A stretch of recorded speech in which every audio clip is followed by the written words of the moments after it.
He's the best man.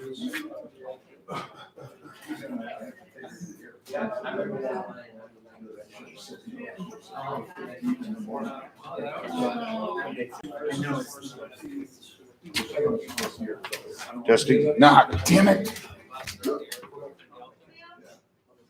I just couldn't handle the get up to 150, get up to 150. Oh, yeah, okay. It's just too much. Okay, yes, I know what you're talking about. Yeah. Testing. Hey, hi. How's it going? Good to see you. Welcome. I am back. I was not here last month. If you didn't notice, I was sick. I had bronchitis, but I have made it. I've survived. And it is now Poets and Pints number 103. Right? Yes, that's a lot. Clap. Great. My name is Tony Plocido. I am your host this evening. And we have 4 wonderful poets on the dais this evening. And prior to that, I'm going to tighten the mic. And then I want to tell you that this is a production that is brought to you by Cracked Walnut, which is one of the 2 local chapters of the League of Minnesota Poets. If you don't know what the League of Minnesota Poets is or Cracked Walnut, then sometime during the break today, I want you to go and talk to Micah right here. She's going to tell you all about it. Otherwise, or you can talk to me too, or Mugu. Like, there's a lot of people in this room that could tell you about it. So, but there was a poet who was supposed to be here tonight, and he couldn't make it because he had some family issues at home. He was going to come up from Kansas City, and he was one of my, he's one of the people that really got me into performing poetry in the first place. And so I am going to read one of his poems to just sort of put him in the room anyway. But which one? I am going to do a short one. So this is William Peck, goes by Bill. This is called Hours Without You. I have not read this one before, so see what happens. There are those among educated men who have proposed that time does not exist. But in my feeble mind, I mind these thinkers remiss. I find these thinkers remiss. And any philosophy on the merits of chronology should extend from ones who's kissed a faded photograph of someone they cannot touch, known unrequited love, stain the pages of sagacious tomes with briny tears of want. I'm no scholar, I must admit, but I have lived in pining thoughts of former years, strained against the chains confining me upon this cruel bier of perpetual infinitesimal days, and there's no way some voluble pundit with knowing pendulous gaze can convince me that these countless consecutive hours without you are nothing more than my subjective perception, a phenomenon of gravity in an otherwise timeless space. No, this time is all too real, my sweet, no less than these hands that reach, but fail to touch your face. Woo.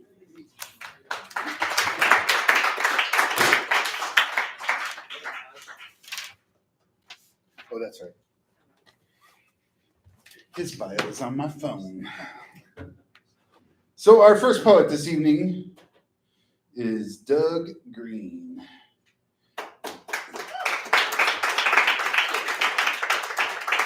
All right, but I hope you have more applause for when he's walking up to the stage. Okay. Doug Green taught English at Augsburg University for 33 years. His poems have appeared in several national and regional print and online venues and on sidewalks of Northfield, Minnesota.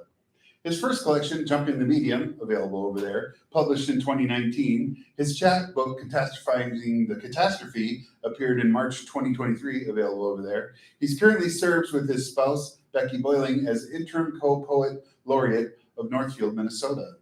Doug Green taught English at, oh, that's on there twice. Oh, That's the second one. no, it's not. It's just there twice. Okay, so that's everything. Doug Green, welcome to the stage, everybody.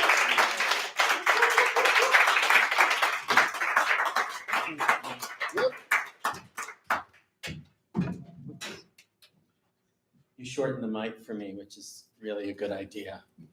Tip it down even more. Yes, There I you go. will do that.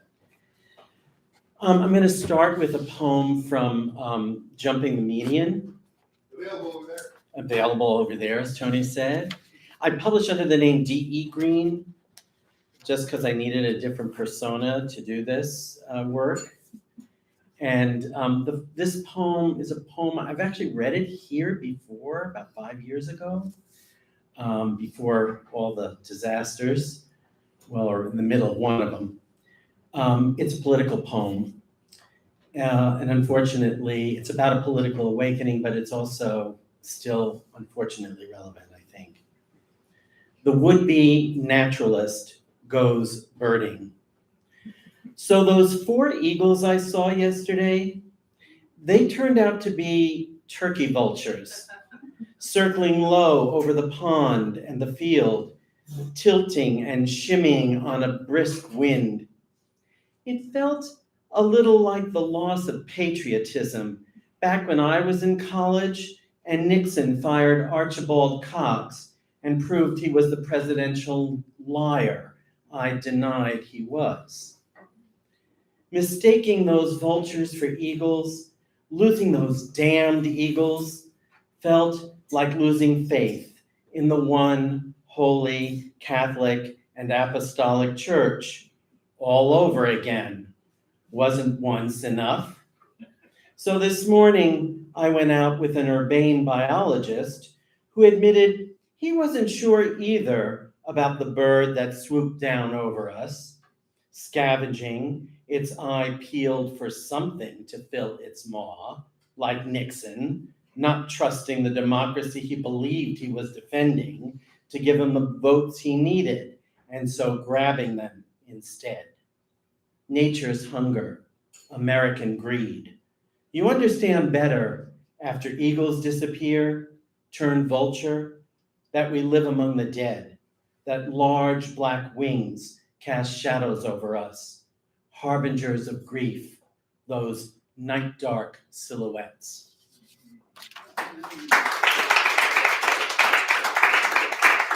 And then one more poem from a book. This is from Catastrophizing in Catastrophe. It's appeared elsewhere. I call it a guzzle. Apologies to Mugu. It's called Old Chicken. Hope is perhaps the thing with feathers. I'm not sure. But I know it has no working wings. It pecks scraps in the yard and molts. Optimism would be welcome now. A pleasant thought might cure, if not a virus, a lot of other ills, like the spiritual mold that mildews the soul and the eyes obscures. No, hope no longer flies. It has no lift. It's grown quite old and sere. It doesn't know what it's waiting for, what arrival to expect when expectation seems far too bold. They say hope is evergreen and will wind and rough weather endure. But that's wishful thinking when, day after endless day, nothing new unfolds. Thanks. This next one's for my mom. It's called Petite Maman, little mother. Boys are always told to imagine themselves as their fathers have been. I looked like my dad, but was nothing like him. So why didn't I imagine myself as you had been? The child, the girl, so early in spectacles, so quiet, so in love with frogs and turtles and your opa, who got you, who knew cute as you were, cute was not what you were or wanted to be. just loved, loving and loved.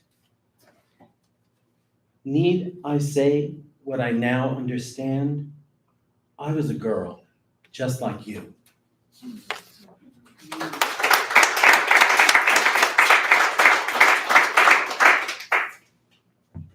And this one's just a riff. Don't ask me, you tell me what it means, all right? The title is the first line. I live inside a language dominated by my tongue, my several imperfect tongues, that lick my serpent's tooth so sharp it cuts the syllables I shape with my knowing, slurring my slaughter, singing and singeing my cells, and the cells of others I love, even as I speak love, daring its name, dancing its rhythms over the skulls of loves I've cursed and lost in dreams that are mine and not mine, but ours, blared out of cells and sound boxes no one can shut off or out.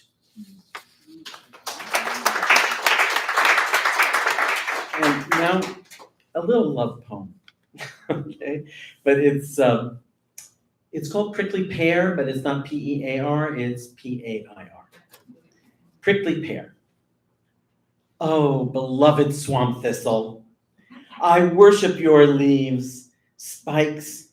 I'm sorry, let me start that again. Prickly pear. Oh, beloved swamp thistle, I worship your leaves, spikes, the long, slender spine, raising the bloom into light as graceful as the neck of the beloved in classic Japanese painting. I cannot take my eyes off you. Your violet flower, spiny petals flecked with sunlight, and though you won't bear picking, I still choose you as I ever will. So you will stick to me, come bog or moist open wood or wet meadows, endless as the love I feel. Please, dear God, give up your thorny resistance. Stick with me, and we will together purple.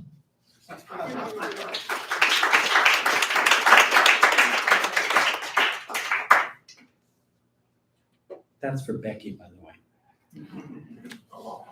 way. She's got one to come back at me, so. This one is called Desiring. It can't be turned off or on. It just flows, has a will of its own, but it can be channeled.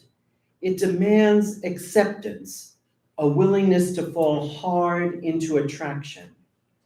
For me, panamorously, so that eros pervades friendships as it does commitment to my one and only over time and age. Our bodies change, so desire too will vary by condition and through imagination. We don't have good words for desire's vagaries, for the serendipity that for me makes love so pervasive an experience. It's not just about sex, but is not about sex. As the ancients knew, desire knows no bounds, even if behavior and activity do. I want to tell close colleagues and dear friends, and mean it, I love you, and I want you. But you can't say that aloud, which is why I'm saying it here in poetry, the as if, saving readers from what really isn't metaphor by letting it be.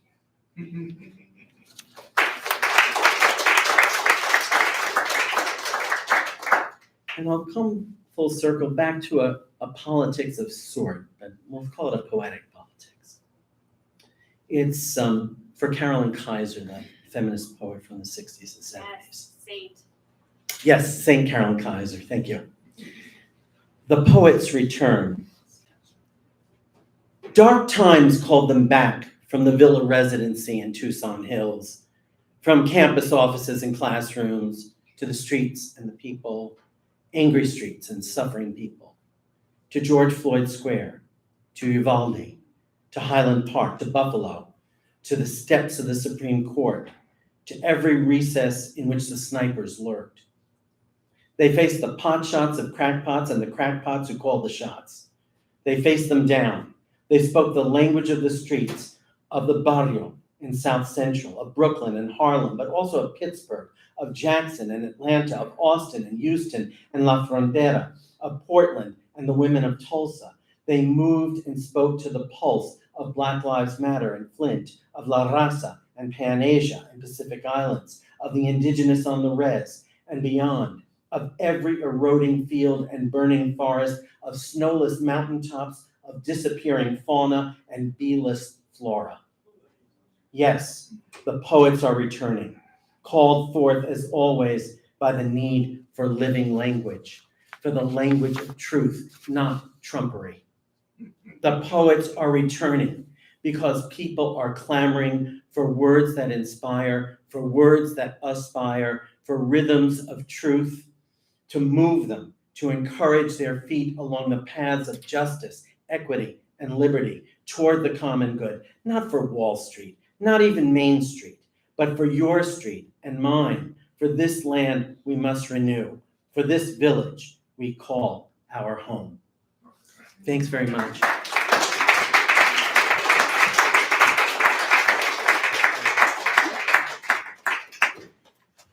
Keep it going for Doug Green.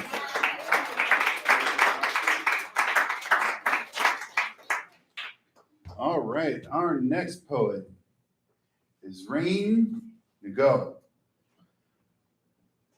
Raine Ngo is a queer Minnesota-born Vietnamese-American writer and performer. She currently lives in St. Paul with her fiance, and that is all that she wrote for a bio. So everybody, please put your hands together for Raine Ngo.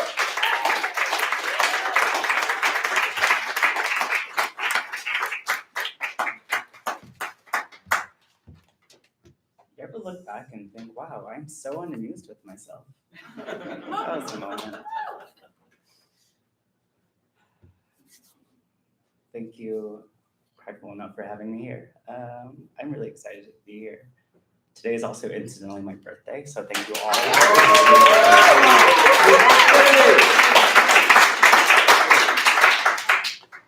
I have 5 pieces, but one of them is really long, so I might not do that one. Do it. Challenge us. We're ready. We're ready. It's really sad though. It's okay. We like to be sad. I adore you. Okay. Want to be sad. I've been noticing that lately, we've been talking a lot about grief, my fiance and I, and it's also come up at the place that I work. I work in a school, so talking to students, kindergartners, like big changes in their lives, things like that. This piece is titled "The Wisp Sings After Winter Aid."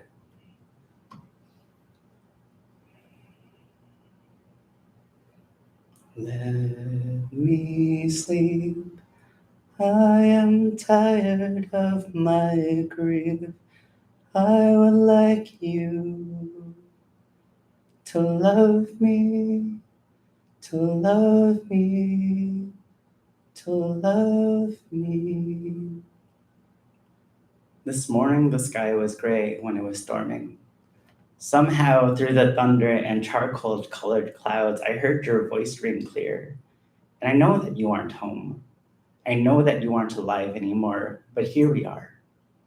We weren't that close, and this makes that both better and worse, because I never actually learned your name. I knew you as Grandpa. I knew you as the man who would yell at me when I came over, not because you were trying to, but because your voice was really loud. And I'm pretty sure you were hard of hearing. I remember trying to sleep at your house in Arizona during the holidays, and it was so quiet there. I heard every trip you made between your porch, the bedroom, and the porch again, and you didn't say anything until it was 5 a.m. The back door was open. You had a beer in one hand and a cigarette in the other. It was Christmas, and instead of offering me anything, you said, "Hey, you want to smoke?" I said no. I don't have many fond memories of you, and that kind of makes it harder to grieve. How do you grieve the absence of something? How do you grieve the ghost of a person? How do you say goodbye to someone across the world? When looking through photo albums at my parents' house, I found a picture of you. There you are, sitting in a large white t-shirt in a yellow house on Minnehaha. I was in your lap. I don't remember that day. You held me close to you. I wanted to know so much more than I was given. And I suppose that is the grief that I feel, the absence of lessons, of stories from you, of experiences you've never shared with me, and every word I didn't know how to translate over from Vietnamese. Instead, I remember cigarette smoke, Heineken bottles, cognac, cat puke on the carpet in the living room floor, gray stairs, your yellow house with brown trim, the way to United Noodle from your house. I remember seeing you when I was a teenager and not knowing what to say, and all you said was stay in school and graduate. So I did. You passed before I graduated high school.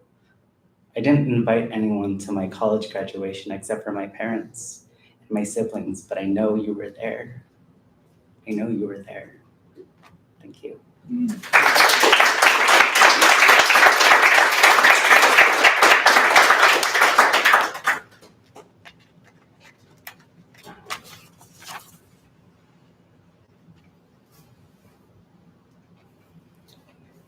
I suppose this is one more sad poem. Let's do it. Measured distance. And this is what stillness looks like. And this is where I don't want to be. Examining the carcass of this grief, how dried it is, how mangled it could have been. I say this because my grandfather fell down and died. My grandmother found him alone. He was in Vietnam. My parents had to buy a ticket for my mother to fly alone over there. And I wonder if I had decided to call, would it have been different? If I had decided to be myself, would he have loved me for who I was? This poem is not an examination of grief. This poem doesn't walk anyone through the stages of grief or change. It just is. New facts don't change the dead, only the living.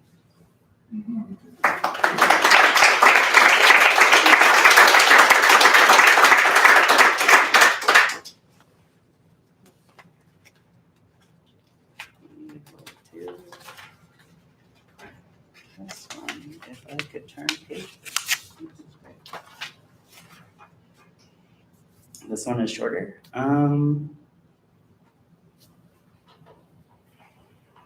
Untitled. Today, gratitude is a whisper, yearning like air between unclasped hands and untuned guitar strings, longing for fingertips to grace them, the dusty frets, and to make them sing and shine, to remember its own sound again.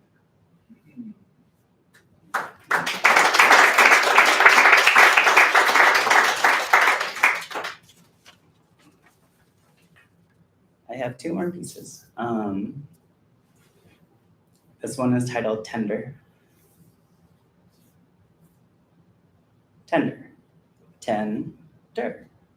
Adjective. 1. The roses in my father's garden are waiting to bloom. I don't really care about that. But I watch as he makes space for these flowers to grow and grow and grow because my mother loves roses. 2, for an entire summer, we drank rosehip tea, so I really don't like the smell of roses. 3, after their divorce, I asked my father why he had so many roses, and he said, you should ask your mom that question, and I didn't. 4, the summer before, I watched him work over and over, turning the soil beneath his fingertips, planting all of the seeds as he shriveled up. 5, my mother once told me to never love someone more than they loved me. 6, I didn't understand this until she called at 3 a.m. from Arizona asking if we were okay without her. 7, last January, they remarried. And they asked my partner and I to be there. And on the car ride back, my mom looked at my dad and said, I love you. And I watched their hands join. 8. It was cloudy that day, but everything was illuminating their faces.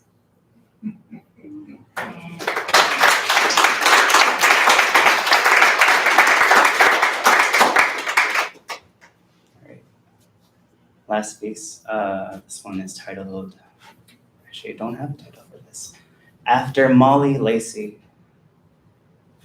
And it is in the shallow where I find you clutching tulip bulbs to your chest, and the sunflower crown atop your head shimmers as the sun sets behind you, and the sky ripples like pastel violet as stars bathe themselves into your hair, drawing constellations I have been searching for since I have learned how to walk. And you say we are here like a psalm, as the moon dips between us new and waxing, coaxing the tulips to bloom one day the way this body will. And you say we are here, we have been here, we have been here. Thank you.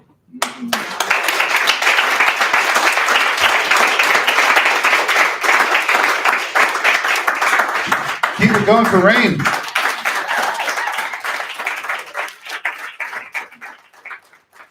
Nice job. All right. Coming up next, we have Walter Taylor III. An African-American writer uses words to frame concepts and ideas to evoke self-contemplation and self-involvement, and that is all that he wrote. Everybody, please put your hands together for Walter Taylor.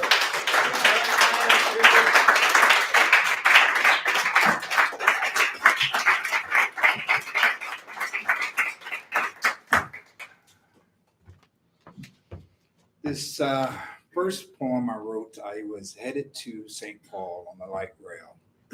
Cold February morning, snowing. Kind of one of them days that you're wondering, why did you come outside? And as I'm looking out the window, I see this bird just floating, just like hitting the air pockets and just gliding like he's having or she's having the best time of their life. And it just inspired me to write this song. I like to dedicate it to my sister, my oldest sister, Diane. The bird reminds me of her strength. Morning song. Through the soft tapestry of the early morning snow, you soar free, alone. The gray ominous sky, your background. The harsh cold air, your sail. Your small dark frame afloat amidst the assault of the frigid, content as all is well. Swaying like a bow across the bridge of a cello, you peak and gently fall. Through the silence, a reverberation of harmonious peace swells within my walls. Unheard by the hastened race of the masses, and completely without applause. Your vigor serenades my weary soul as I listen to your melodic call.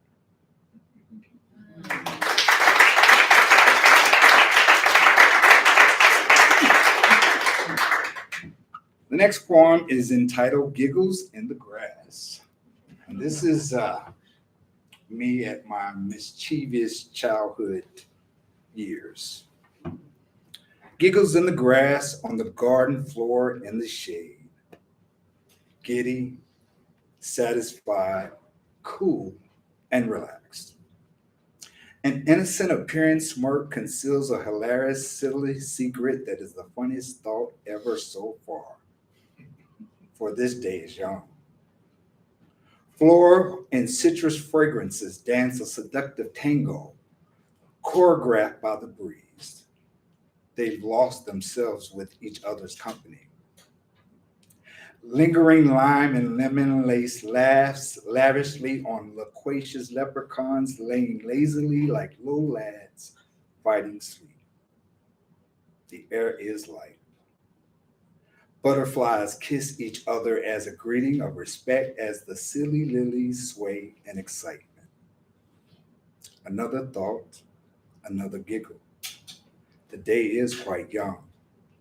And with giggles as a silly companion in the grass, on the garden floor in the shade, I'm giddy, satisfied, cool, and relaxed. next.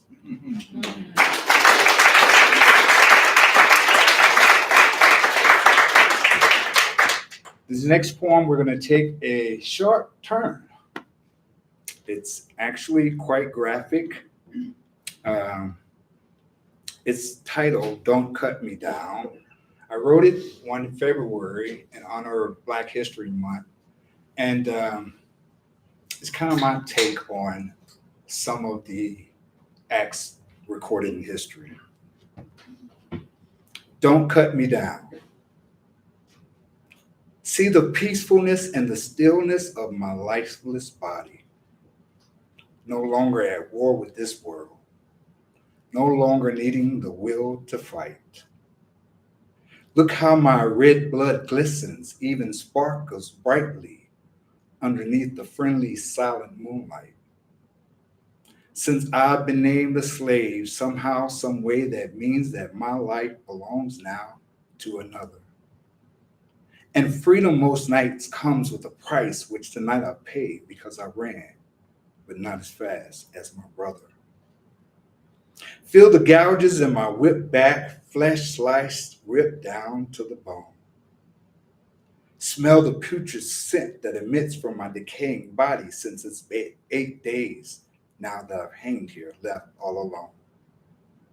And as my people walk by, most hang their heads down because they're repulsed by this horrendous sight. But it's the children eyes that gaze up and stare and vow that one day soon I'll run too underneath the friendly silent moonlight. So don't cut me down. Allow me to hang to remind you that freedom for the slave was never lost. Don't cut me down, lest you quickly forget that freedom most nights came with the cost.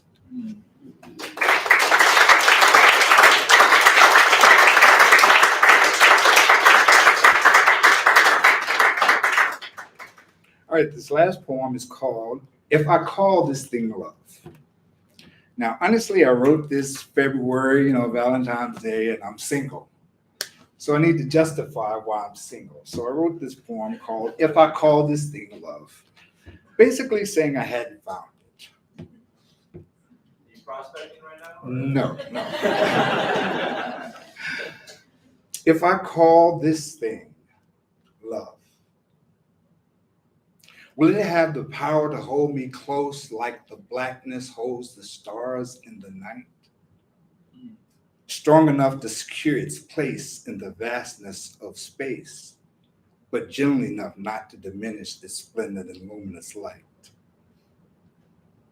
If I call this thing love, will it bring life to me like God brought life to the dormant but purposeful dust? Will it allow me to breathe freely without being controlling by a requirement, a demand, or a must? If I call this thing love, will it caress me like the winds that blow cool, or like raindrops that fall in a slow, emphatic rhythm, creating erotic impulses that trickle completely through me from each drop? If I call this thing love, will it carry me like the waves over great distances, overcoming time and space, the elements and conditions, never swaying off course, but ensuring my arrival at the moment and fulfillment of my destiny? Will it sing a song that serenades as sweetly as a sparrow sings at the dawning of the sun?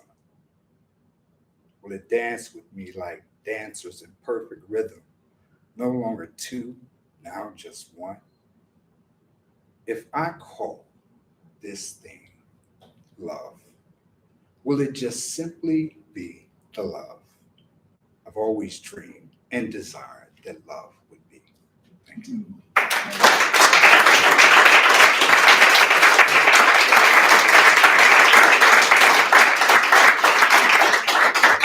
Keep it going for Walter.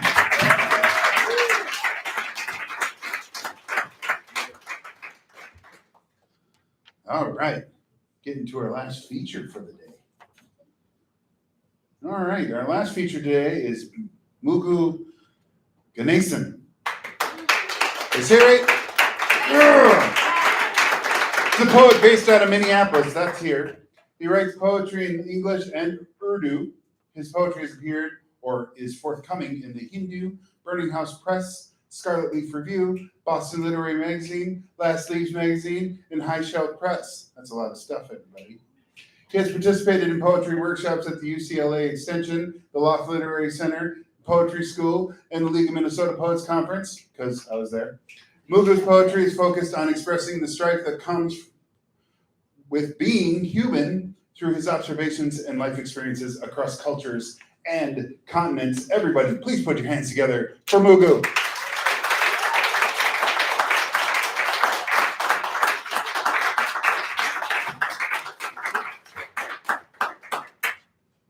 Thank you, Tony. How about for warm-up romance, right? Let's start with that. A muted search. I typed rare flower in Google. I was also suggested most pristine, beautiful, and colorful. You're all that, but most importantly, you are rare. So I ignored and continued to look for the rarest flower on earth. I found a jade vine in Philippines that is blue to light green in color and is luminous in the night. Yes, you are the light, the flame that burns darkness. I found a Yutong pillow in China that blooms once in 3,000 years and indicates reincarnation of Buddha. Oh, just to see you bloom. I can die and be born again and again. I found a chocolate cosmos in Mexico that is deep red and used to bloom in the evening but is now extinct. No, you are around. You exist in all splendor. Maybe you are the kadupol in Sri Lanka that blooms at midnight and perishes before dawn, rarely seen by any. Close, like a dream. But you never perish. I won't let you. I continued to fly across a multitude of terrains till the end of earth in each direction, sitting on my couch, looking at my phone, silencing the need to scream your name out loud, and kept tapping, typing, swiping, hoping to find you.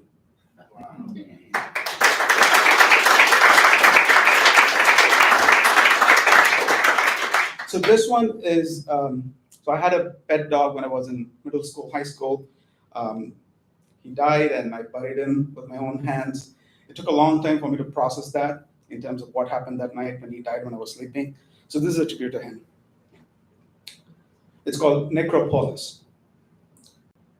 I scratched the back door until my pale pink claws broke.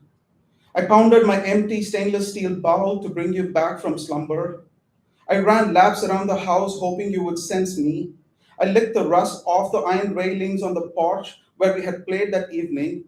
I barked, whimpered, and howled. I wrangled hard with the green winged snake, brawling for one more dawn. Maybe none of this happened. How would you know? The army of ants leading the funeral out of my ears narrate, Yama took me away when you failed to hear my voice. Thank you.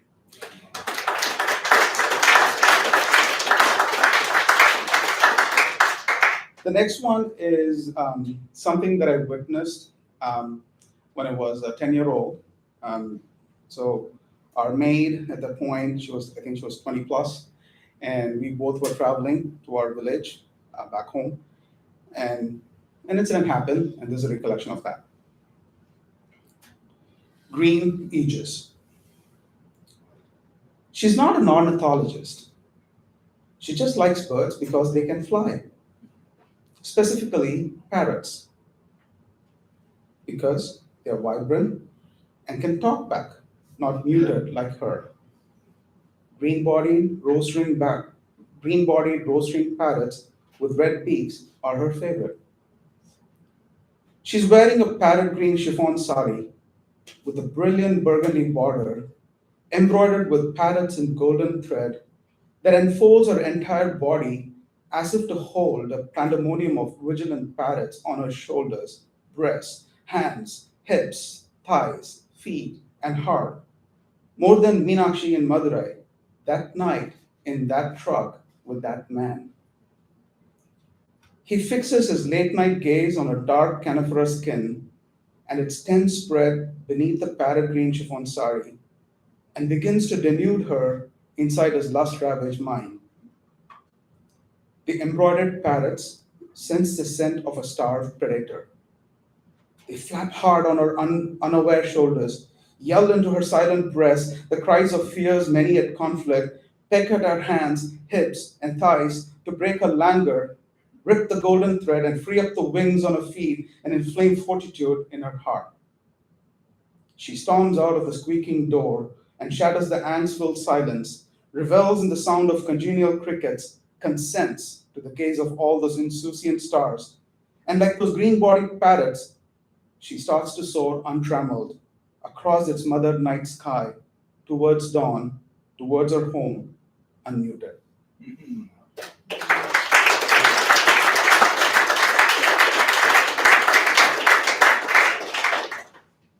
And this is what I perhaps didn't do when the whole protests were happening around the pandemic here. Dear protester, wake me up. I still languish in a stupor of brazen nonchalance. I bought Just Mercy, and I know why the cage bird sings, as rakes to untangle the ignorant, self-obsessed folds of my grayish brain. I watched journalists cover the war between varicolored placards screaming that Black Lives Matter and tear gas, chemical compounds that set fire to the eyes, throat, and skin of every color, between the lawfulness of chokeholds and the disordered eruption of long stifled, grieving, aching voices. And I muttered, sad and outrageous, and posted a black tile on Instagram from the comfort of my brown recliner. The blazing precinct wasn't warm enough to make me sweat and burn. The rising smoke not black enough to sneak into my lungs and devour the latent pandemic. Dear protester, kneel on my complicit silence for 8 minutes and 46 seconds. Fill the lakes of Minnesota with salt tears.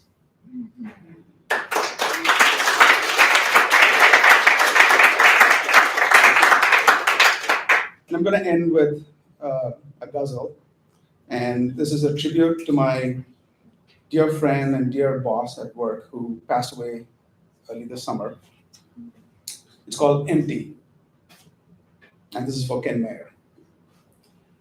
Spring sky fights to shed winter's gloomy gray. It pours, pours, and pours from its well of life, waking up each womb in each branch deemed empty. I stand drenched for hours in such abundance. To passersby, I'm a Raine Ngo. Inside, the kintsugi cup I hold screams empty. Leaves stripped, frozen and forlorn. The black ash, mere skeletons now that pretend to guard the swamp, are all set to wear life again. The divine in you chose April to leave. I'm grateful. There's hope for resurrection. Pick any Sunday, they all seem empty. The geese are back to honk, hiss, fight, like they own the green turf by the lake, unaware that we all are on borrowed lands and lakes. You knew time was borrowed too. You live like the sun each day, the moon each night. You left, and light is rudderless. I dream empty. Time's the mother in the season of hope, new beginnings. Her breasts are full, eager to nurse her child. If only I would cry. I won't. Rocks from a dry tear bed rattle sounds of you. I'm soothed. Grief grows on no ground. To others, it's fine if I seem empty. Thank you.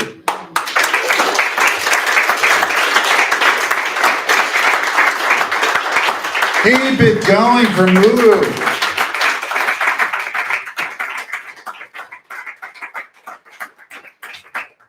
Okay.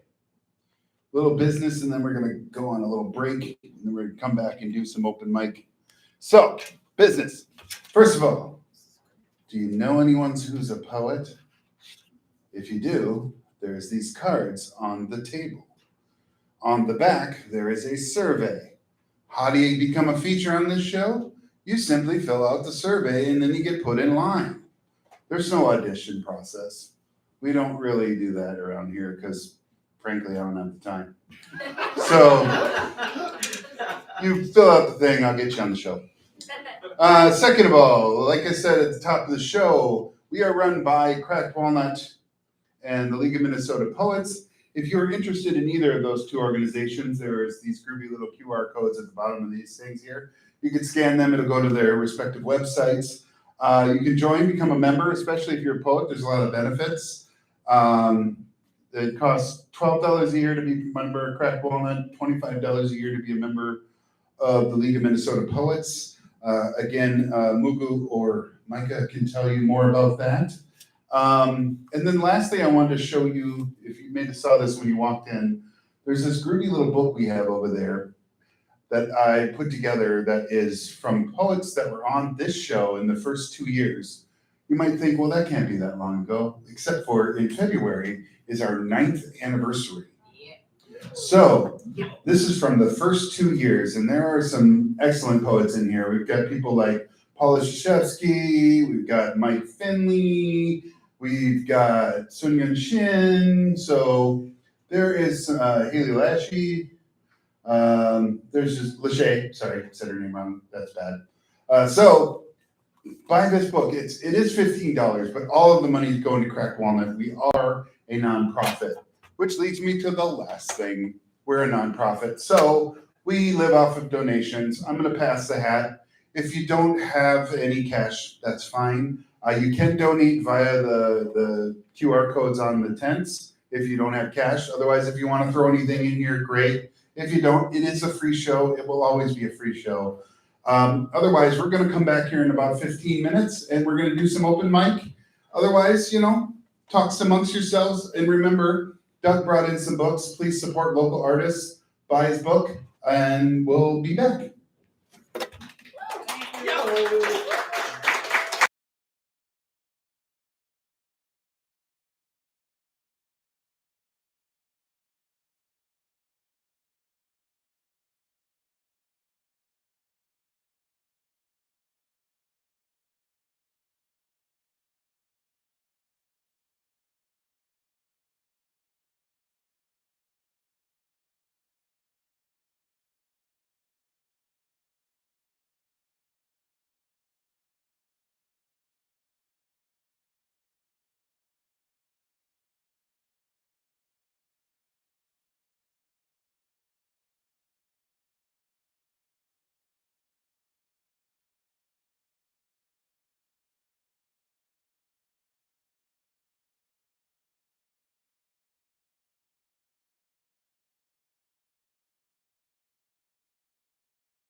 There's such chaos on this sign-up sheet. My mind is going crazy.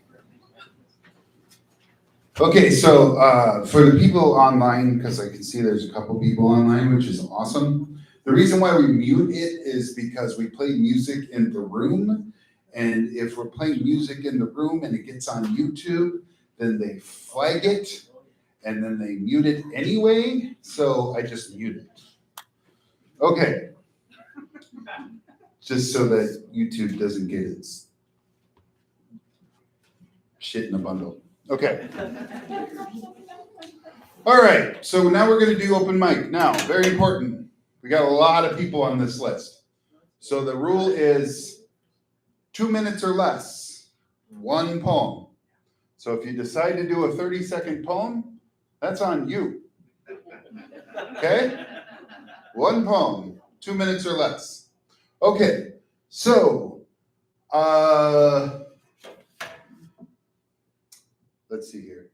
I'm just gonna have let's see how many people are there. 1, 2, 3, 4, 5, 6, 7, 9. 1 through 9. Mom, pick out a number. 6. 1, 2, 3, 4, 5, 6. Big 8. Oh, good. I can get this over with. That's the spirit.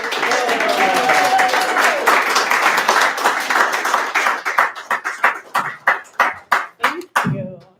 I've been challenged with memorizing my work, so I'm Louder. gonna attempt that today. I'll put these on just in case. Yeah. How much of a language do I need to know in order to call it mine? A dime bag for the grotto, plastered virgin, a fistful of acreage. My grandfather wiped his brow in time for a photograph with a young clutch of crops, a small feud pushing through the earth with elastic limbs. I still want a map, the foothills what they used to be. What is a plea if it does not drip from the night, belligerent like a well-intentioned mother? I never believed in the Bible. A truth face for the neighbors and shuttered men who ushered the collection plate for a flock of flightless bills, stealing sharp glances beneath the showering window of stained glass saints. My father was almost a good man. A 2 a.m. battery charging me for past crimes, a dinner bell, an alley cat, each hair standing on the back of its own. Thank you.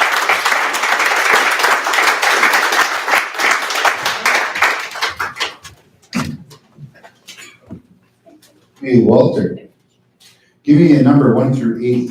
7. Irene.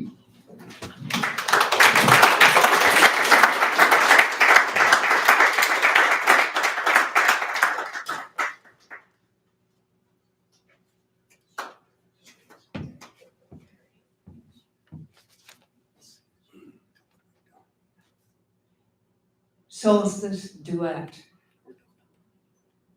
It was in peony time that we kids slept on the porch one dripping warm night, such a deviation from the norm that it endures in memory. A storm broke out, and the 4 of us kicked each other under a sheet and squealed as bowling balls split the sky, and the rain gushed so hard it bled through the screen windows. It was then my father appeared, like Jesus walking on the water, robed in his signature white t-shirt and handsome smile, but did not still the tempest, but calmed us. That day when the sun trumpeted its victory march until night stole its glory with thunder. in a blink of an eye. It was winter. My father piled mountains of snow along the driveway and hollowed out a cave. I see it now. The scene from a black and white photo of 4 kids zipped to their ears in snowsuits, grinning snug in that secret place at the heart of the cold, on a day so brief it was scarcely there, like childhood itself.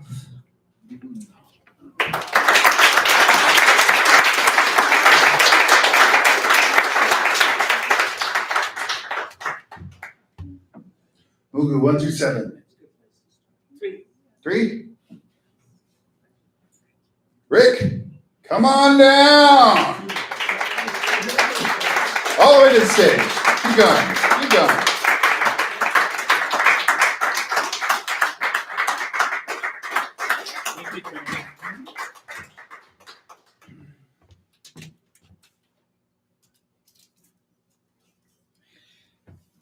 It's bright up here. I can't see anybody except Charlie's white hair. It's ghostly. Nothing exists. I'm glad to be back. It's probably over a year. I went to drive buses out at the airport for Delta employees to their jobs and got up in the middle of the night until I realized my memory was going faster than the bus. So the poem I'll read tonight is in the context of a lifetime young adult hearing about the Rand Corporation, Vietnam War. And at some point I learned neologism, coining phrases like poets, but in the interest of the Department of Defense and the winnable war. And of course, we've taught these lessons well. And a very Western state, Israel, is about, definitely about one of those neologisms, collateral, I can't even say it, collateral damage. Modern war, of course, was well spelled out with Guernica by Picasso, the horror of war, the visitation upon the town, the village, the farm, the husband, the wife, the child, the infant, the maimed. It's a tough one. The poem I wrote for this is called The Call for a Draconian Euphemism. Have we developed personal security needs? Are there armies and police in the wide world to provide it?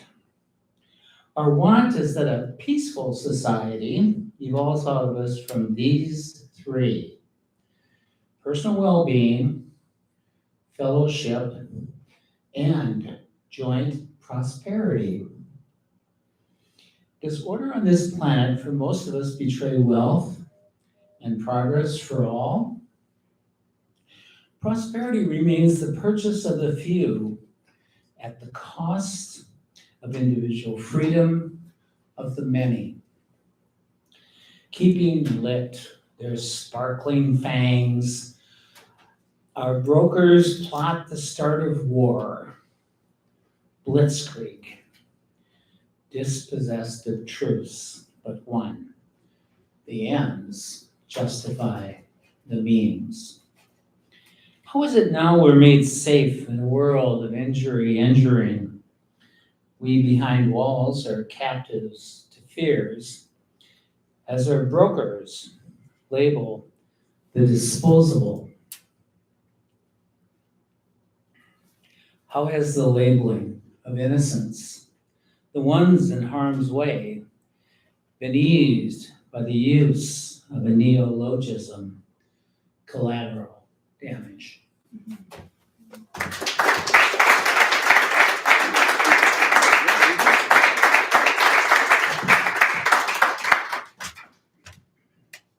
Where we at now? 6? Yeah, 6. Where did I leave off? Raine, 1 through 6. 2. 2. Allie,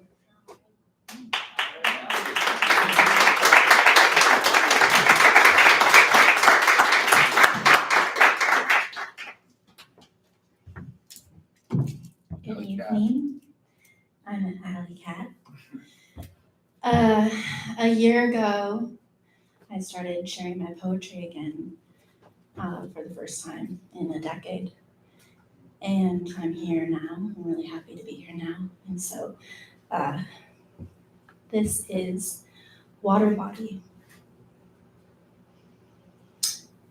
Sometimes I return to the water to watch her ever-changing form, yet remaining one body. Look at me. Really, look at me. I'm full of her. Water is life-giving. How much more then is my body to change over the course of a day, let alone a decade? Never sway. Stay long enough to watch the sky tint the glass. Roll onto shore with the storms, embrace the retreat. Trust she will call you back when it's safe enough, when her waters are tame enough, frozen just enough to skate across, only to melt with the first touch of spring's equinox. See her rise, see her set, roll into dusk, turn into black.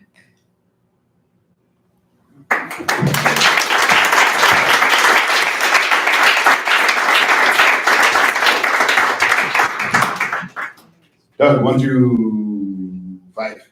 5. Charlie. Okay, Charlie.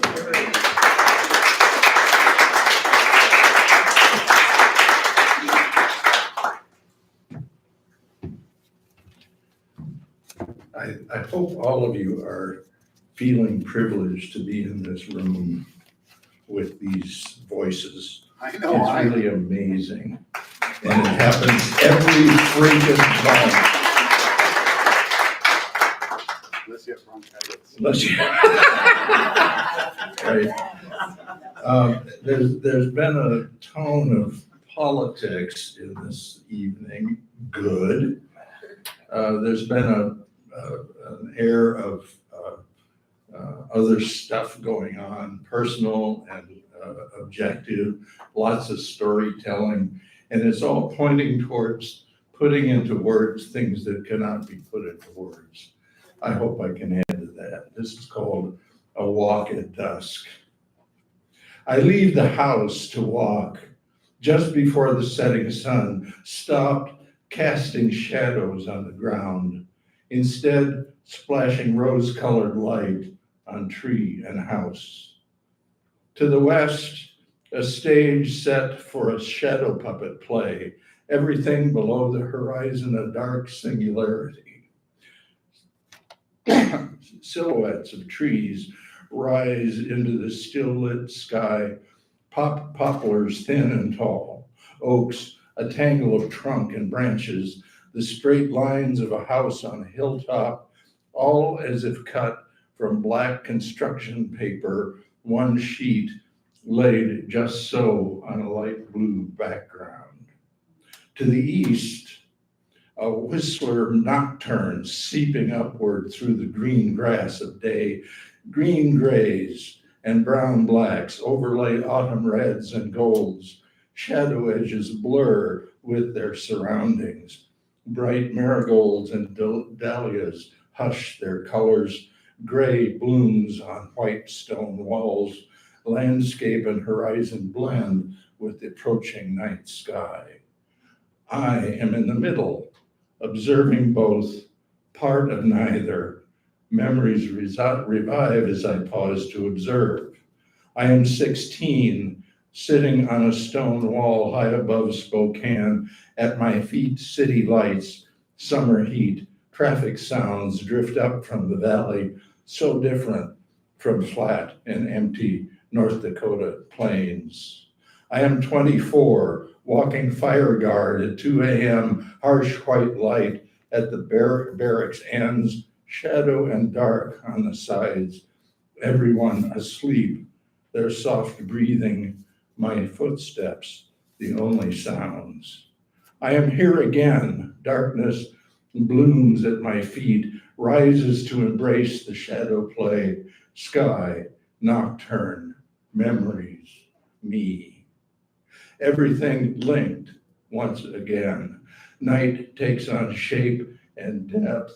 No moon tonight, emerging constellations bright enough, clarity seen best when looked at slant, that ancient light of stars enough to guide me home.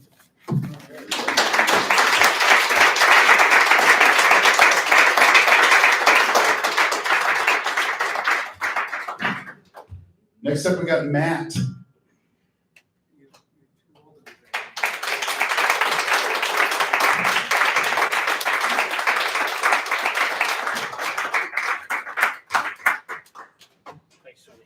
welcome.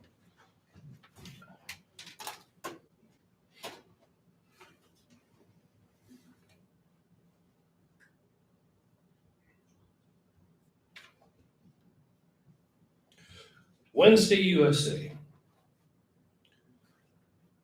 The wind screams like a chorus of electric monkeys. Out on the playgrounds, children rehearse murders, and the night crawls closer like a black cat stoned on stealth. Streetlights wake with a buzzing yawn, and in living rooms, families digest their supper and television blood. The night air tightens as thieves and lovers rendezvous. A dog barks, a car growls down the street, and somewhere a soul slips into silence.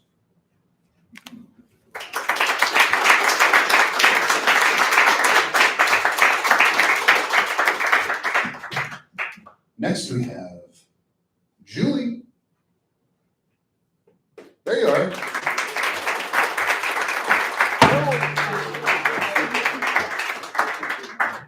It's a higher step than you think. So I was telling my seatmate that I tend to write about my kids. And my son is going to go to college in 9 months and he's going to take all of this material with him. So I'm not sure when I'll do that. In the meantime, wayfinding. The dishes.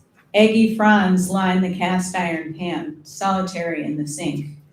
The laundry smirks in its basket. The dog sighs, watches, waits. The house, like the giving tree, misses her boy.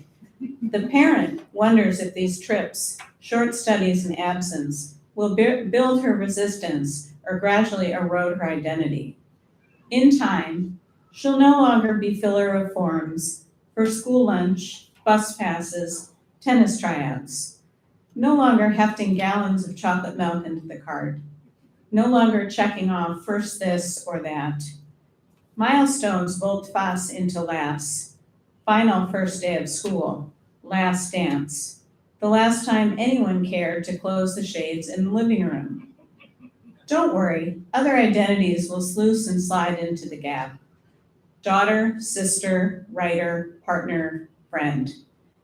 But this ending, inevitable, predestined, foretold, is sugared coffee, is bitter wine, is a handful of ice slipping as droplets to the floor. Godspeed.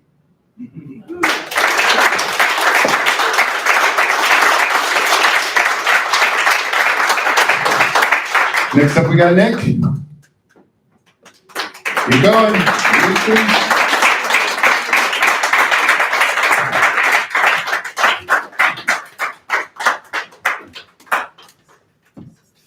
The long labyrinth to get over here. Hey, you sat over there. I did, it's my fault. I'm not sure a poem is ever done. It's living. But this is one that hasn't quite found all of its words yet, but I've got a stack an inch thick poems that need working. So I pulled this one out again this morning. But, you know, I think reading it with people, I get to see it different. So, and I think one of the hallmarks of good poetry is that it uses language to get underneath language. And so this is sort of an ode to that sentiment. The languaging soul orchestrates a festival of failing words, where meaning is obscured, then lost. Over the ripples of eons, the spoken diminishes in its ability to move. The magic becomes enshrined in the mundane. Language becomes an agent of the literal and begins slowly to shut out mystery. But this is part of the design. This is the way to the deep language. It must be forgotten in order to be remembered. It must be forgotten in order to be remembered. It leads, and it had to go underground so that the body could go underground by following it. To return to the ground of body, that being of this place, in this world, brings the forest of words, the intuition thriving on trust, into ripe vestiges of love. The languaging soul listens for the silent heartbeat from which words emerge and stitches itself into the pattern underlying every breath taken. The languaging soul listens for the silent heartbeat from which words emerge and stitches itself into the pattern underlying every breath taken. It walks amongst those searching for the right words and those searching for words at all. It is a forest garden, an ecosystem of words which all help unlock each other.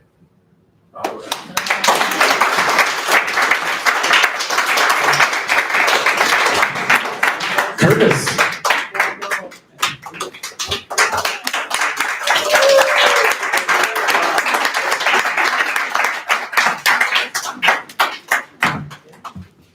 Am I the last one? That's none of your concern. I think I'm the last one. So I want to thank Craig Walnut for putting this together. This is my third time coming to one of these events, and it's my first time ever reading one of my poems in front of people. So, Allie, thank you. You've come back after 10 years. This is my first time, so I feel like we have something in common, and we just met tonight, so I appreciate you. All right, so this was voted 2-1 for me to read this poem. My sons outvoted me. But this one's called Espresso at 0430. Oh, I'm a Navy sailor, so when I talk about putting my uniform on, I'm putting on my Navy uniform and going to work. All right, so Espresso at 0430. Our first house together, you'd get up with me at 0430 to make an espresso and pack me a lunch at 0430. I'd shower and shave, put uniform on at 0430. In tandem we danced to get me to work at 0430. I'll never complain with our life full of kids when you're up at 0900. You cared for me then when I needed you then at 0430.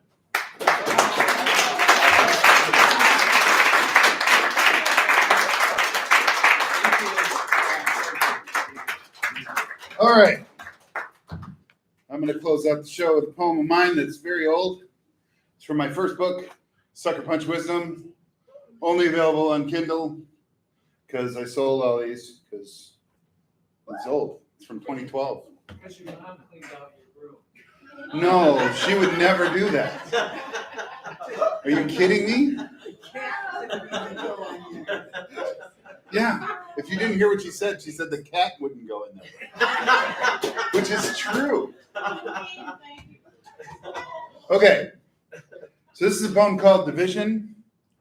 And some love poems are about a sweet kind of love, and this is not about that.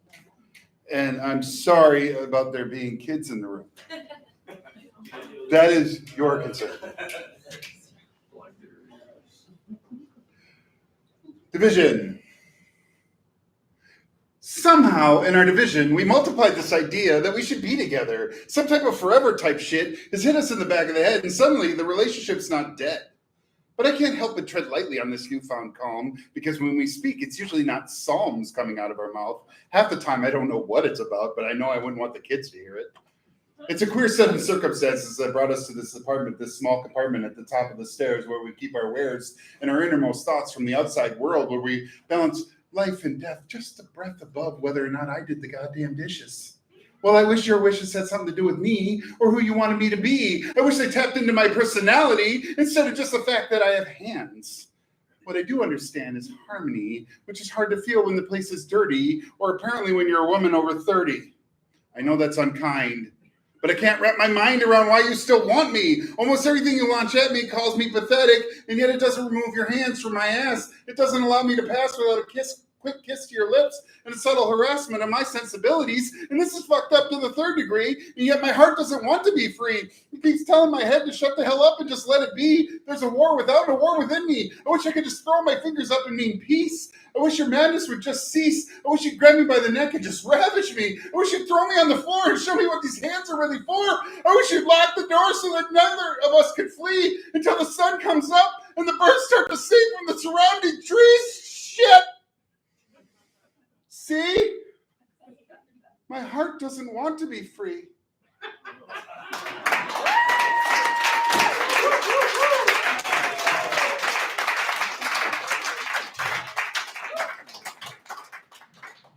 Thank you. It was a weird year. Anyway, this has been Poets and Pints number 103. So I want to thank Doug D.E. Green, Raine Ngo, Walter Taylor, Mugu Ganesan, and all of the open micers who joined us this evening, and the rest of you in this room, and all of you online. We are here usually on the third Wednesday of the month. This was weird because I didn't want to have a show on the 20th with the holidays and whatnot and having everybody gone. So we moved it up a week. So I appreciate you all being flexible and being here. But our next show is on the 17th. And we have a couple of button poets that are going to be here. Tanisha is going to be here, as well as Ty Chapman is going to be here, and a couple of other poets as well. So please keep your eyes open. Again, that is January 17th. We will be right here in this room at 7 p.m. So don't be late, or whatever you want to do. And my name is Tony Plocido. Thank you so much for coming. We got to be out of here by 9, so you can still sort of, linger, but please bring your dishes to the bar when you are done and leaving, and make sure you pay your tab, or they will charge you extra for not paying your tab. And I'm for it, really. So, and tip them well, because they are very nice to us here. Thank you so much for coming. Thank you, everybody. Have a wonderful night.